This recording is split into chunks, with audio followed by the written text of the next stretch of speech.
Sesaat lagi, Anda akan menyaksikan Bincang Kita yang dipersembahkan oleh Yayasan Perspektif Baru.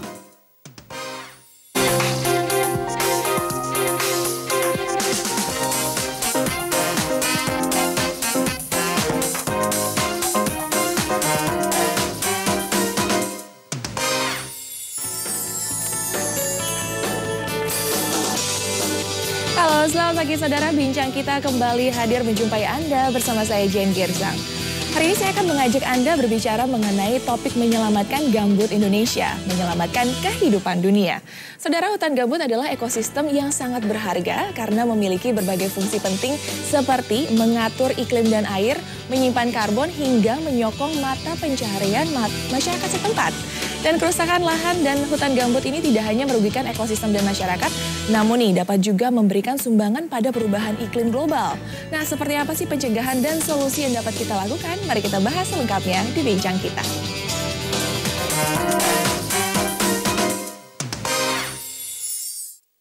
Dan pagi hari ini sudah hadir narasumber spesial kami, yaitu ada Bapak Nazir Fuad selaku Kepala Badan Restorasi Gambut, dan juga ada Bapak I. Nyoman Suryadi Putra selaku Direktur Wetland International Program Indonesia. Selamat pagi Pak Nazir, Pak Nyoman. Pagi. Apa kabar pagi hari ini Pak? Baik. Luar biasa baik ya. Iya. Kita akan membahas mengenai menyelamatkan gambut Indonesia, tapi sebelumnya ke Pak Nazir terlebih dahulu. Sebenarnya kondisi hutan gambut atau lahan gambut Indonesia sekarang ini seperti apa sih Pak?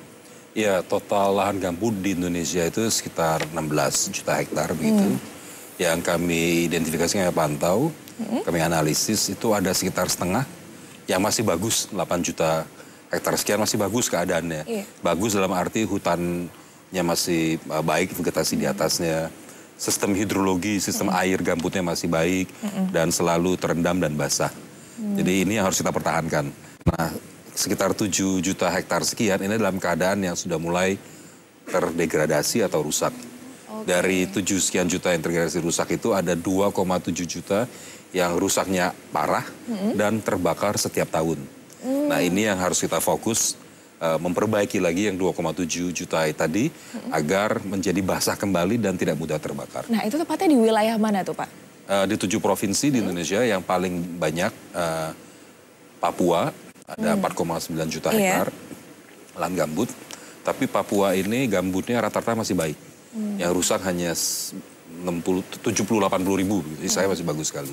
Yang kedua terluas itu di Riau, kemudian di Kalimantan Tengah, ketiga terluas, kemudian Kalimantan Barat, kemudian Sumatera Selatan, Jambi, dan Kalimantan Selatan gitu. Baik, oke. Saya ke Pak Nyoman. Pak Nyoman, sebenarnya lahan gambut itu seperti apa? Terbentuknya bagaimana? Mungkin banyak juga masyarakat yang belum tahu. Boleh dijelasin, Pak? Jadi kalau saya coba sampaikan secara sederhana ya. Lahan gambut itu semacam genangan air atau danau lah ya. Iya. Yang tertimbun oleh sampah organik. Iya. Nah, sampah organik itu apa? Sisa-sisa tumbuhan, akar, daun-daunan, batang pohon. Dan itu sudah tersimpan di sana sejak ribuan tahun lalu. Nah, artinya apa? Lahan gambut itu sebagian besar berisikan air. Jadi kalau kita melihat hamparan lahan gambut, itu kita gali sedikit, itu isinya air. Nah, masalah yang terjadi di lahan gambut ini, karena banyak yang tidak memahami bahwa itu adalah lahan basah. Iya. Sehingga kalau mau dilakukan kegiatan budidaya, itu kita harus memperhatikan karakteristik gambut sebagai lahan yang airnya begitu banyak. Nah, itu pertama. Yang kedua, gambut-gambut kita ini kan hampir sebagian besar terletak di pinggir pantai. Iya. Jadi elevasi dari muka laut itu 30 meter tingginya ke darat ya. Nah, kita ini menghadapi suatu tantangan yang sangat besar akan permasalahan yang dihadapi. Kenapa? Karena sedemikian banyaknya kanal atau saluran-saluran yang sudah terlanjur dibangun. Misalnya apa? Kalau kita para petani atau para pengusaha membuka lahan gambut untuk perkebunan sawit ataupun untuk akasia, HTI ya, itu pasti lahan gambut itu harus disodet, dibangun kanal-kanal. Panjangnya kanal ini antara 200 meter sampai 700 meter per hektar. Iya. Nah, kita bayangkan. Kalau tadi Pak Nasir sudah mengatakan ada 8 juta hektar yang terbuka ya, atau masih bagus sisanya 8 juta juga. Ini dugaan kami itu sekitar 2 juta kilometer panjangnya kanal di atas lahan gambut. Iya. Dan kanal-kanal ini membuang air gambut menuju sungai lalu ke laut. Akibatnya apa? Satu, lahan gambut tadi letaknya tidak jauh dari pantai. Ketinggiannya itu tidak sampai 30 meter. Kemudian ditambah lagi airnya yang tadi air tawar ini dibuang, kemudian tanahnya ini akan turun. Atau gambutnya kempes kita bilang. Iya. Nah, di satu sisi kita mengalami ancaman adanya perubahan iklim global, di mana terjadi kenaikan muka air laut ke darat. Nah, jadi satu sisi tanahnya turun, satu sisi air lautnya naik. Dan akibatnya apa? Karena posisi gambut di pinggir pantai, Pulau Sumatera kami ramalkan itu akan garis pantainya bergeser ke arah darat. Nah, ini saya ingin sampaikan juga kepada para pelaku usaha, hati-hati ya. Kenapa? Karena tanaman yang dia tanam itu bukan tanaman asli gambut. Nah, sehingga kenapa mereka harus mengeringkan. Nah, inilah kenapa kebakaran terjadi setiap tahun di lahan gambut. Itu karena sifat alami gambut yang harusnya tetap basah. Akibat terlalu banyaknya kanal, airnya terkuras, kering, mudah terbakar. Nah, ini yang kita hadapi sebagai ancaman yang sangat menantang ke depan. Satu lagi yang ingin saya tambahkan di sini, artinya bahwa sungai-sungai besar yang ada di Sumatera, Kalimantan, saya yakin juga Papua, itu air sungai itu dipasok airnya dari lahan gambut. Nah, jadi lahan gambut itu boleh kita anggap sebagai reservoir, ya, tempat di mana air tawar itu parkir. Nah, tempat parkirnya ini kita ganggu. Nah, sehingga tantangan atau permasalahan yang kita hadapi nanti satu adalah bukan hanya isu gambut kering terbakar menimbulkan emisi gas rumah kaca, tapi kita juga akan menghadapi tantangan akan krisis air tawar ke depan. Dan ini sudah terbukti pada waktu kebakaran tahun lalu di beberapa provinsi itu sulit sekali untuk mendapatkan air tawar. Nah, oleh karena itu mari kita bersama-sama bagaimana mengatasi, menanggulangi permasalahan yang sangat serius di lahan gambut. Bukan hanya serius dari sisi kepentingan masyarakat lokal, nasional, bahkan internasional. Baik, nah Pak Nazir, Pak Nyoman tadi sudah menjelaskan sedikit, tapi mungkin Pak Nazir bisa mengelaborasikan lebih lanjut bahwa sebenarnya fungsi utama hutan gambut ini apa sih? Kan banyak yang bilang penyerapan karbon juga. Kemudian mungkin bisa ditambahkan ancaman terbesar apa nih kalau semakin lama semakin rusak? Ya, gambut yang dikeringkan dengan sistem kanal yang dibuka, air gambut yang kering, itu pertama tentu karena kering mudah terbakar. Dia bahan bakar yang sangat sempurna. Kalau sedang musim kemarau dan mudah kering, tersulut begitu ya Pak? Mudah tersulut. Dan kalau sudah terbakar, susah dipadamkan atau bahkan dibilang mustahil. Tidak hanya Indonesia, banyak negara-negara besar lainnya pun kalau gambutnya terbakar, hampir mustahil dipadamkan kecuali turun hujan atau kalau negara musim 4 musim, salju mencair itu memadamkan apinya. Yang kedua, tadi juga dia kalau masih sehat dia menjadi tempat menyimpan air. Jadi kalau gambutnya kering pada musim kemarau, banyak masyarakat yang tadi bisa dapat air jadi susah dapat air. Kemudian yang ketiga tadi subsiden, gambutnya turun, permukaannya turun. Kalau permukaan tanah turun kan merubah muka tanah itu juga mengundang banjir di musim kemarau, kemudian musim hujan, mengundang banjir musim hujan, dan musim kemarau itu mengundang bahaya kebakaran. Belum lagi tadi yang Pak Nyoman katakan garis pantai mundur, berarti daratan kita semakin sempit, dan juga luas Nusantara, luas laut kita semakin kecil. Iya, mungkin masyarakat juga tidak tahu dan tidak aware atau waspada akan hal ini. Jadi sebenarnya bagaimana sih upaya kita untuk bisa menyelamatkan si hutan gambut ini? Tapi dijawabin nanti ya Pak, kita harus jeda dulu. Dan saudara, kami juga mengajak Anda untuk berdiskusi bersama kami di line telepon 0215366122. Jangan kemana-mana, tetap di Bincang Kita.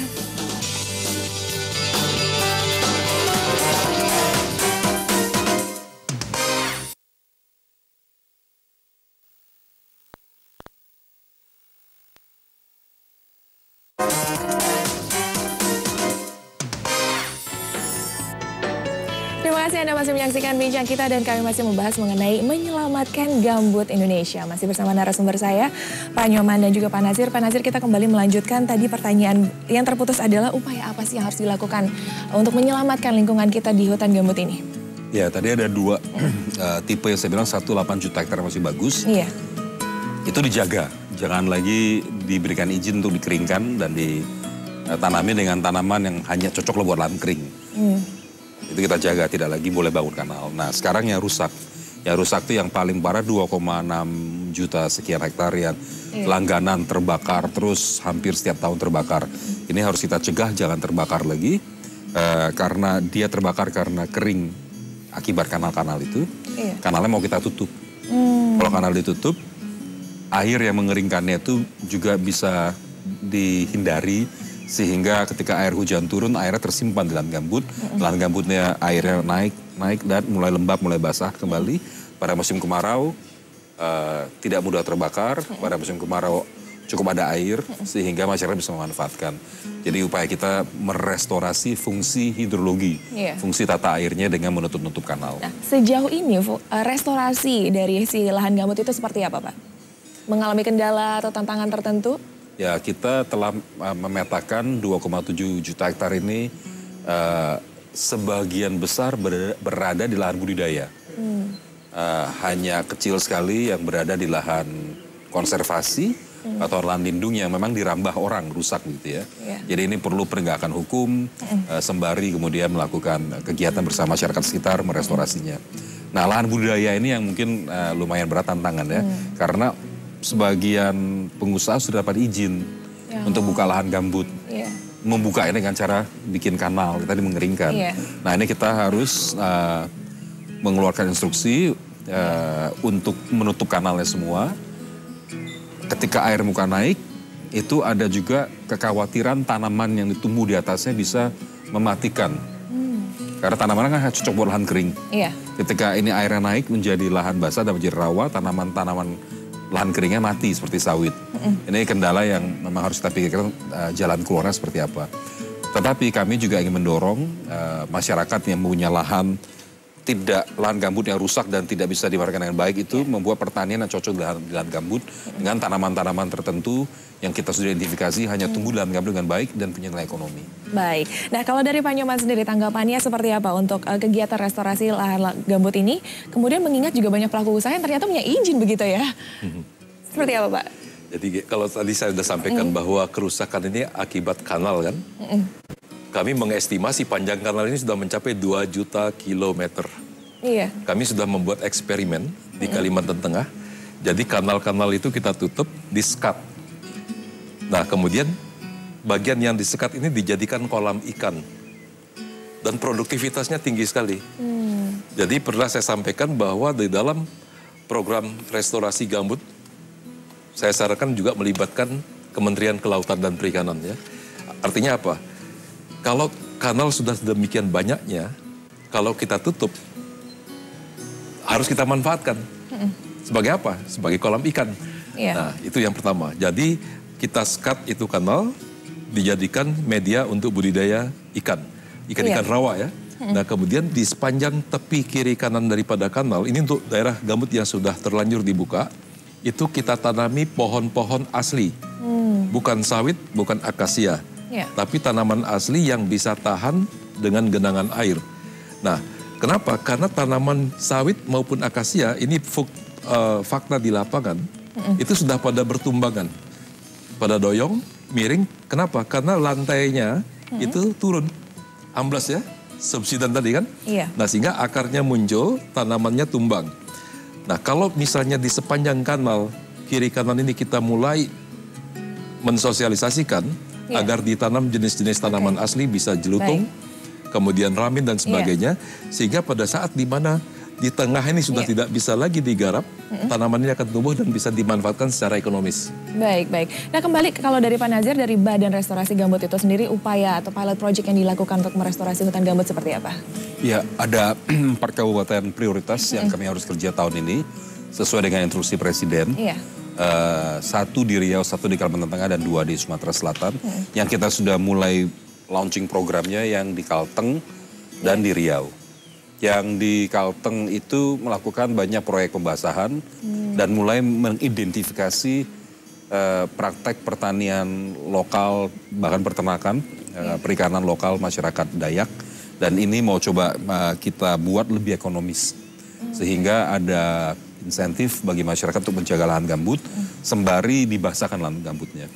Yang di Riau kita banyak melihat pertanian yang dilakukan oleh masyarakat dengan tanaman sagu. Rupanya kita tahu sagu itu jadi makanan pokok saudara kita di sebelah timur, di Maluku dan di Papua. Tapi produksi sagu terbesar di Indonesia itu dari Riau. 70% sekian produksi sagu itu dari Riau. Dan banyak itu dilakukan oleh masyarakat secara tradisional. Kita juga ingin mendorong restorasi gambut dan juga lebih mengintensifkan tanaman sagu yang bisa menghasilkan makanan dan untuk juga kehidupan ekonomi masyarakat sekaligus memperbaiki sistem ekosistem dari lahan gambut. Jadi Riau itu banyak bekerja dengan masyarakat dan fokus di sagu. Di Kalimantan Tengah pertanian juga dan juga perikanan atau peternakan. Baik, tadi Pak Nyoman juga sudah menyinggung sedikit bahwa ternyata di lahan gambut ini nggak sembarang tanaman ya bisa ditanam di sini. Nah, tanaman apa aja yang bisa dan kemudian juga saran kepada masyarakat untuk bisa lebih menjaga lahan gambut yang tinggal di daerah situ kawasannya. Tapi dijawab nanti ya Pak, kita harus jeda kembali. Dan saudara, kembali kami mengajak Anda untuk berdiskusi bersama kami di line telepon 021 5366122. Kami akan kembali, tetaplah di Bincang Kita.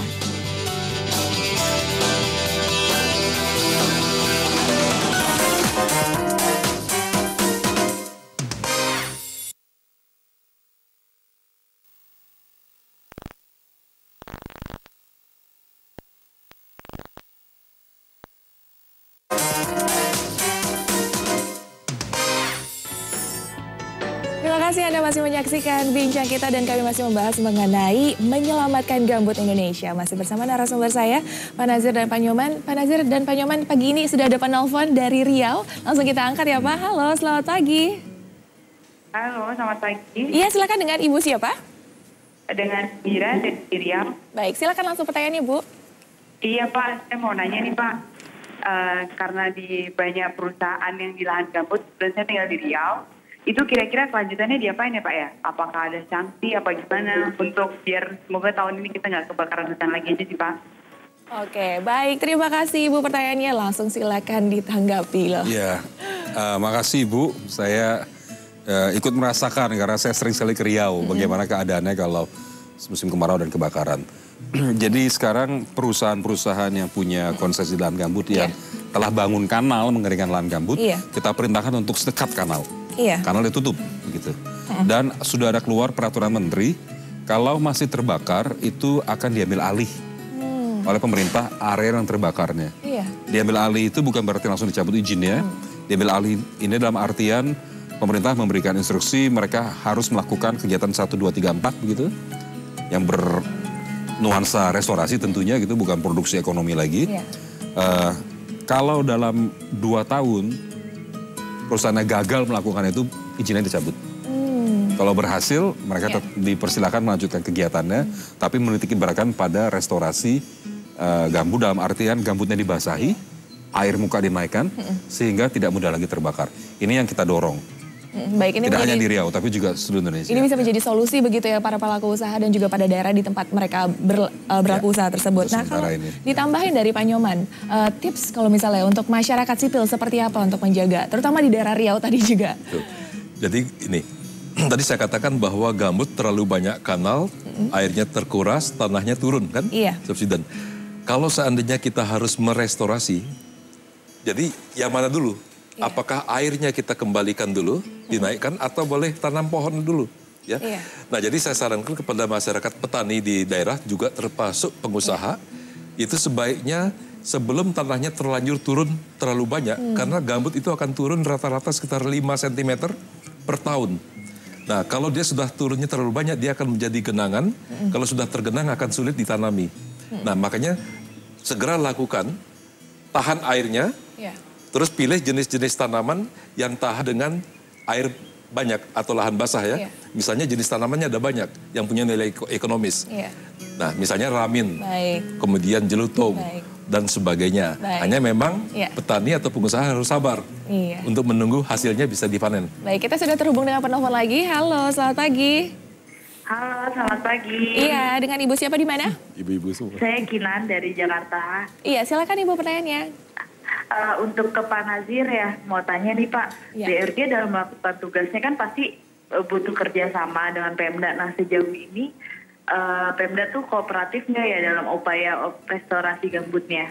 Baik, terima kasih pertanyaannya. Nah, ini memang menyambung pertanyaan yang mau saya tanyakan nih. Kemitraan dari pemerintah daerah, kemudian pihak-pihak swasta sekitar seperti apa nih Pak? Ada 7 provinsi yang merupakan provinsi kunci yang gambutnya luas dan sering terbakar ya. Jadi pemerintah di Jakarta ini, BRG bersama Kementerian Lingkungan Hidup dan Kehutanan itu telah meminta 7 gubernur yang ada di 7 provinsi ini untuk membuat tim restorasi gambut daerah. Tadi provinsinya saya sebutkan kembali, Riau, Jambi, Sumatera Selatan, Kalimantan Selatan, Kalimantan Tengah, Kalimantan Barat, dan Papua. Dan dari 7 provinsi ini, 6 provinsi, 6 gubernur telah membentuk tim restorasi gambut daerah. 1 provinsi lagi sedang membentuk, semoga minggu ini selesai. Jadi nanti 7 tim restorasi gambut ini bekerja erat dengan kami, memberikan instruksi, mengkoordinasi berbagai stakeholder di provinsi dan supervisi bagaimana kegiatan restorasinya. Selama ini tanggapan yang saya dapat dari ke-7 provinsi bagus karena mereka juga merasakan betapa rakyatnya sengsara ya kalau sudah kebakaran dan ingin ini tidak terulang lagi. Jadi cukup baik. Nah selain 7 provinsi ini kita harus bekerja sama dengan masyarakat, lembaga swadaya masyarakat, NGO atau civil society group gitu ya. Dan juga dunia usaha yang memang mendapat izin membuka lahan gambut selama ini. Jadi ini kita outreach lah ke masyarakat, ke NGO dan ke perusahaan. Masyarakat saya juga kira menerima dengan baik tapi ekspektasinya besar sekali.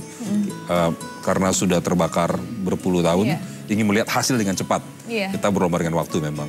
Yang kedua perusahaan saya harus jujur mengatakan kawan-kawan perusahaan agak was-was karena takut kegiatan ekonominya terganggu. Di satu sisi mereka sadar gambut kalau kering itu tidak baik.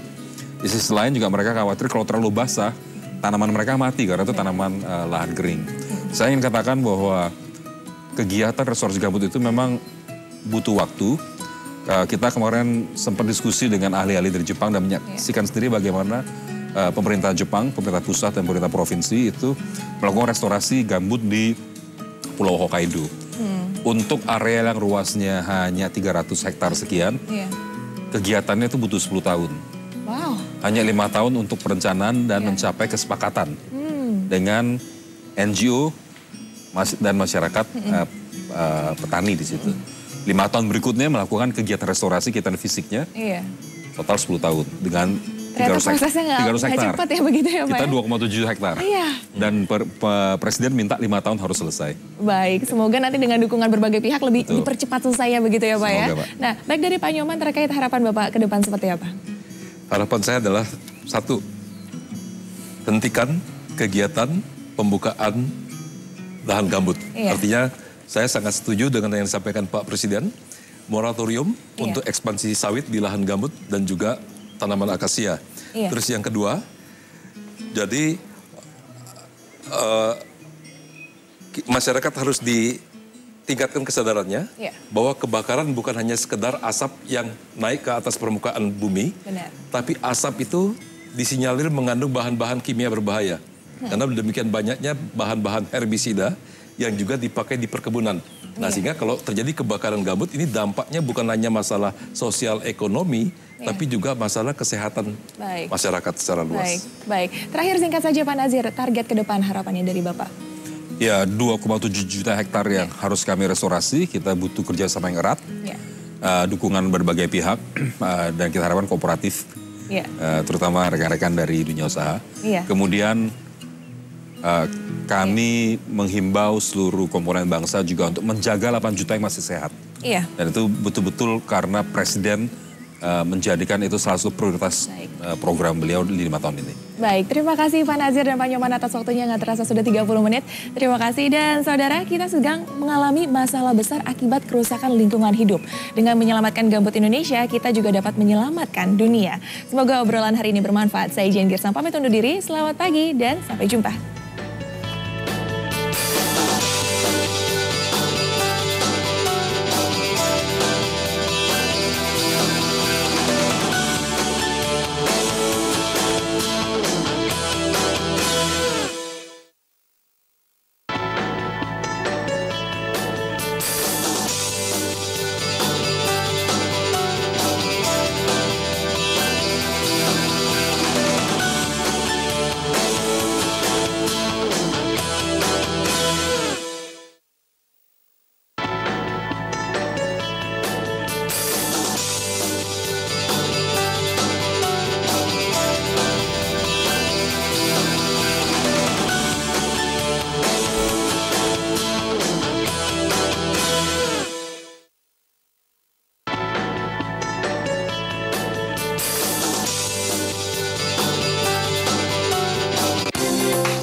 Terima kasih Anda telah menyaksikan Bincang Kita yang dipersembahkan oleh Yayasan Perspektif Baru.